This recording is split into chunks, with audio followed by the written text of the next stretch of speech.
Oh, hello everybody. I'm coming to you on location again for episode 6 of our History of Delaware series. I thought I'd get this thing done in 1 or 2 shots. I'm up to episode 6. This should be the last episode because I'm going to get us right up to the start of the 21st century here. So I'm on Route 202, the Concord Pike, at the Concord Mall parking lot. And I'll talk more about why I'm here in a little while. But this is episode 6, post-World War II and beyond in Delaware. So let's start with the guys coming home from the war. You know, World War II ends, as Tom Brokaw called them, the greatest generation. Those guys came home from Europe and the Pacific, and the first thing on their mind was to get back to normal, was to start a family, buy a home, get a job. That was what they were trying to do. The government was going to help them with that. Remember, they had the GI Bill. This was designed to give them some help with getting further education and help with buying a home, low interest loans, etc. And so a lot of the soldiers that came home from World War II, they took advantage of this. Okay, the GI Bill, and they went out and they tried to buy houses. There was a housing shortage in 1946, 1947, 1948, throughout the United States. Remember, we had just came off the Great Depression before World War II, so there wasn't a lot of new houses being built, and certainly not during the war. So these soldiers came back, and they found that there was a housing shortage. At this point, people were living in the cities. In Delaware, everyone was living in Wilmington or in the little town of Newark back then. Little town of Middletown. You know, Wilmington was the biggest city, and these guys came home and they wanted more, and so the suburbs are created really because of this influx of veterans coming home trying to buy homes.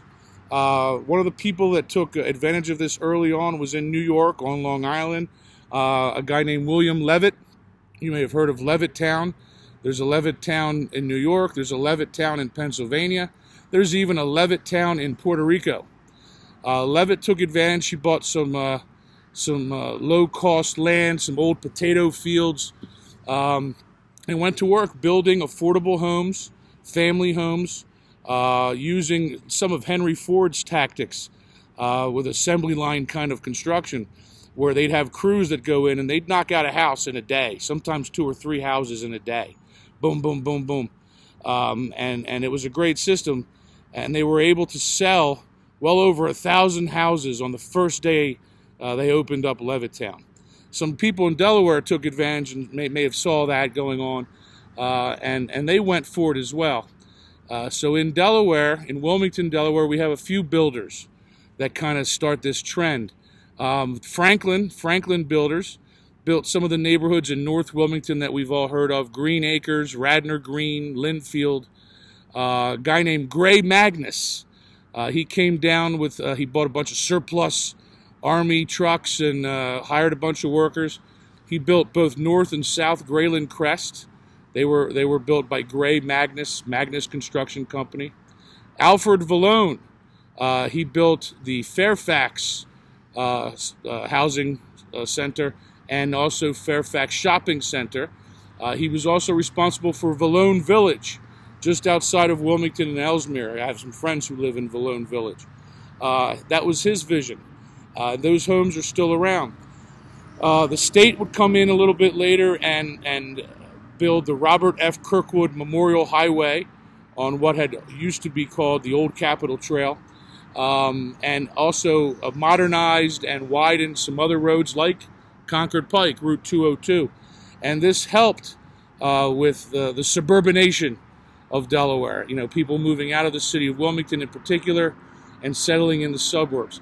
Tigani, DeSabatino, other construction companies that built some homes along the Kirkwood Highway on your way to Newark. You know, in the old days, between Wilmington and Newark, there was a whole lot of nothing. It was farms and woods.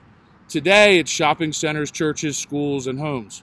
And that was really started right after World War II with these guys coming home. So they built these beautiful developments. I live in one of these myself, one of the ones I mentioned.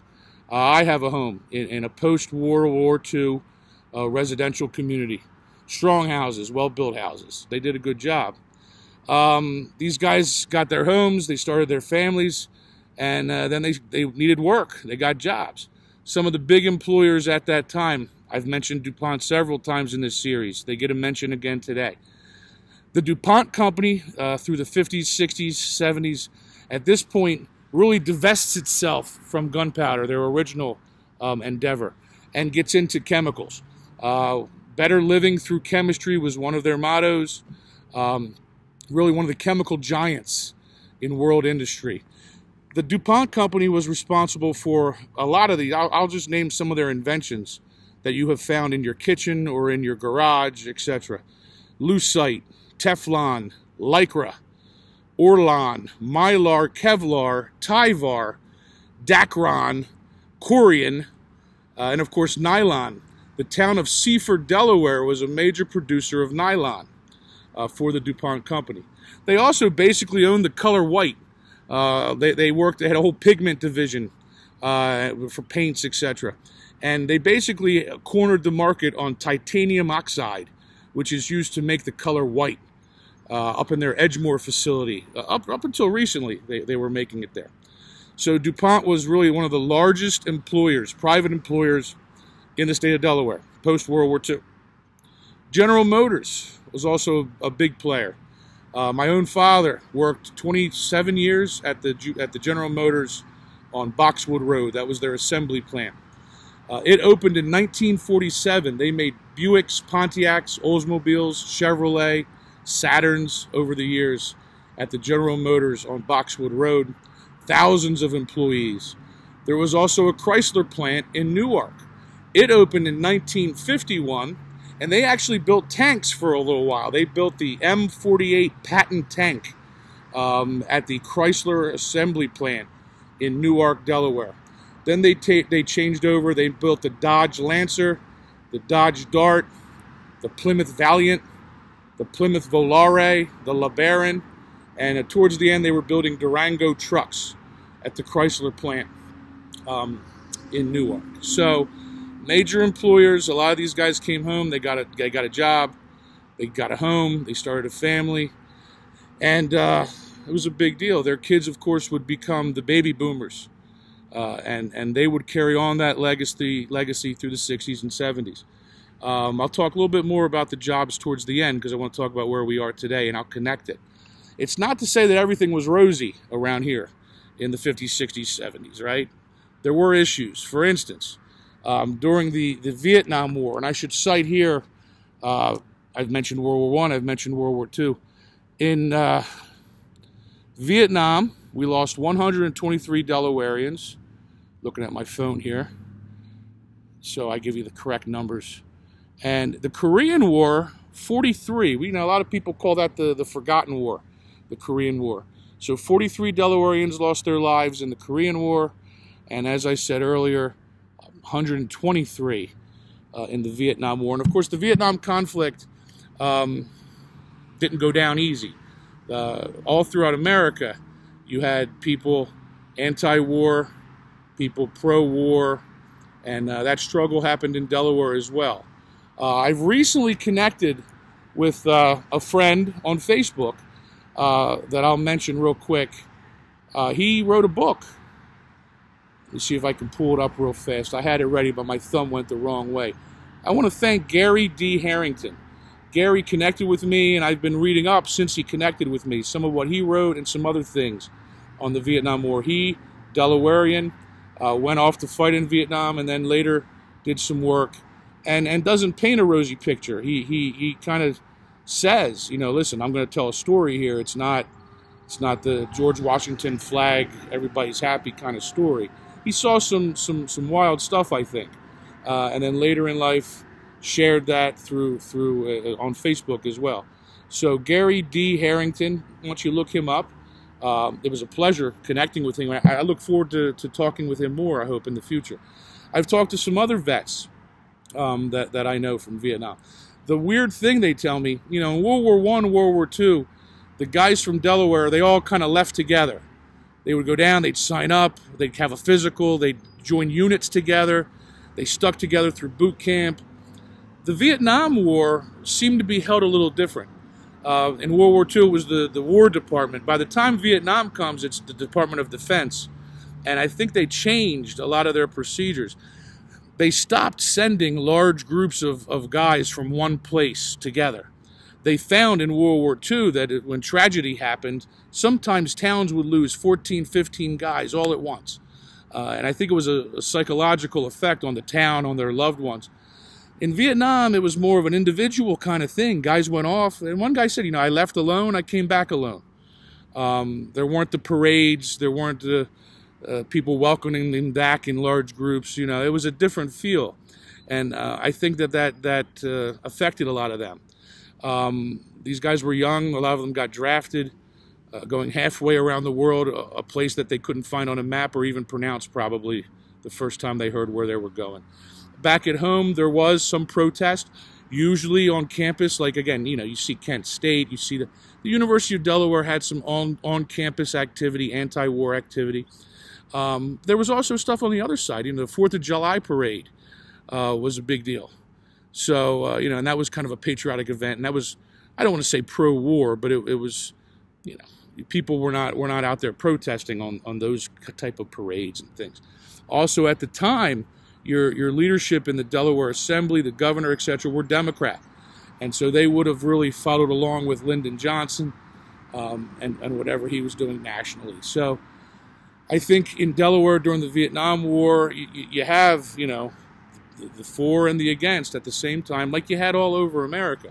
But we did have guys who were in the Army, in the Navy, etc., and they went off. They went off and fought. Some of them lost their lives for the United States government during the Vietnam War.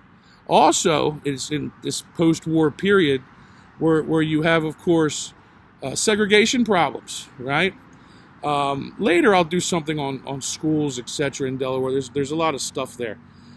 Plessy versus Ferguson, Supreme Court, 1896. That was the separate rail car issue. Remember, Delaware, right in the middle of the North and the South, a border state, had slaves but loyal to the Union. Kind of a weird mix.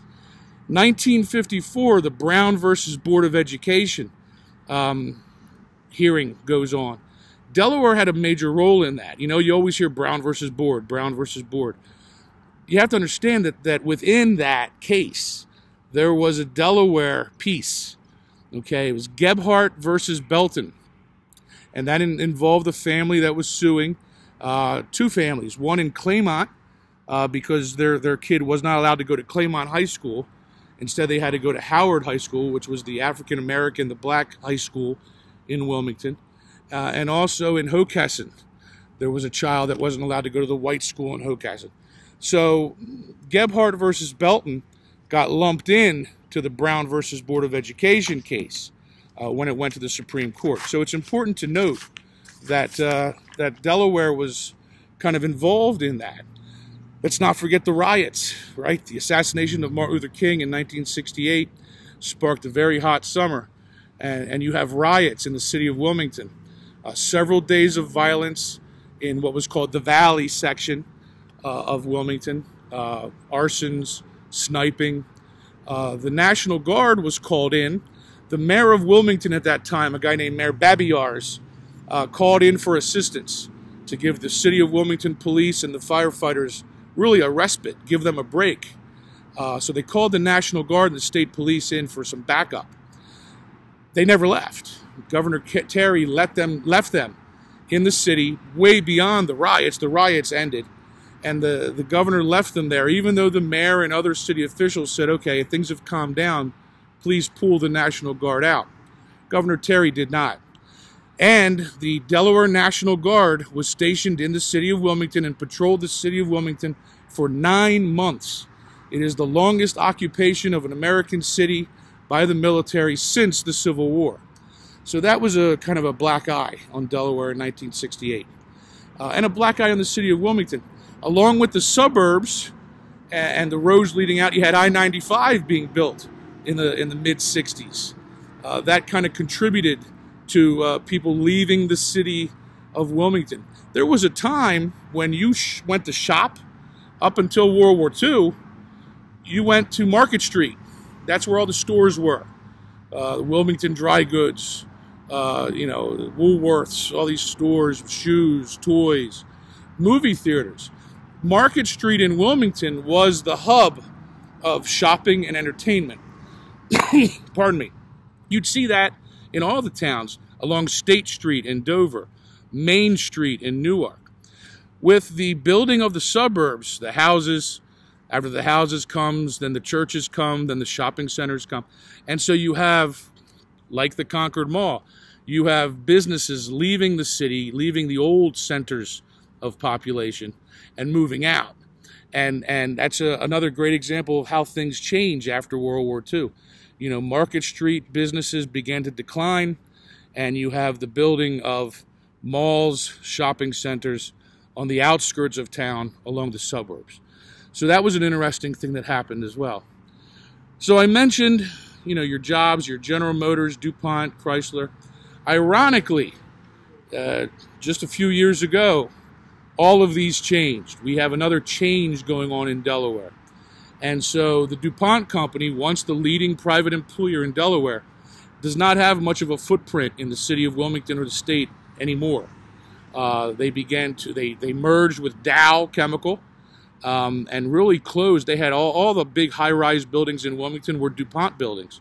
They've all been sold. They had several different manufacturing centers. They're gone. And so, if you live in Delaware, everything is named DuPont. Schools, hospitals, streets, parks, highways. That was growing up. DuPont was everywhere. It's strange that DuPont really isn't here as an entity. They still have their experimental station, and then they have one or two other little sites, but it's not at all what the DuPont company used to be. The General Motors, where my father worked, is gone.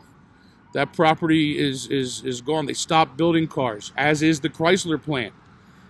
We don't make cars in Delaware anymore, and that was a huge part of that employment post-World War II, as was steel. There was Phoenix Steel up in Claymont. That's gone. There's no longer a steel mill. Other petrochemical industries. Delaware City had a refinery, which almost went away several times. Still there. They're still making oil down there for now. So Delaware has seen changes over the years, and so it went. Wilmington went from being a mill town to then a chemical capital. Today it's credit cards. Because of a 1978 Supreme Court case called Marquette National Bank versus First Bank of Omaha, Delaware was able to take advantage because of that court case, you would be able to export interest rates. Credit card companies could export their interest rates to other places. And a lot of New York City credit card banks in the late 70s saw that, Delaware's not that far from New York, and they relocated. So today, Chase, Discover, Barclay, Bank of America, and Citibank all have major centers in the city of Wilmington. And so today, some people call Wilmington, Delaware, the credit card capital of the world. A lot of checks get mailed to Wilmington, Delaware every month. I send one myself. So next time you look at your credit card bill, look and see where you're mailing it to. It might be Wilmington, Delaware. And so Wilmington continues to grow and change well into the 21st century. And I had a lot to cover tonight. I hope I nailed it all. I'm sure I'll remember something later and get upset. But this was episode 6, History of Delaware. I'll do some more History of Delaware stuff, but it's not going to be connected. I try to do these chronologically. So I'll do some standalone. I got one on Delaware and the Italian experience. I got a couple other things lined up. But hopefully this is the end of the History of Delaware. This was episode 6. So I hope you enjoyed it, coming at you from the Concord Mall parking lot here in Route 202, going into Pennsylvania that way. So thanks for joining me. Continue to tell people about my page, Rufo's Social Studies class, or Social Studies with Rufo. Check me out on YouTube, DONATORUFO. If you do a search on YouTube, you'll find that. And keep in touch with me. Drop me a line. Let me know things that you were thinking of, things that questions you might have had, thoughts that you might have had. I love it when people communicate with me. It's been a lot of fun. So, that's it for tonight. I hope everybody has a good evening. Take it easy, and I'll see you next time. All right? Bye, everybody. And now I'm going to go off.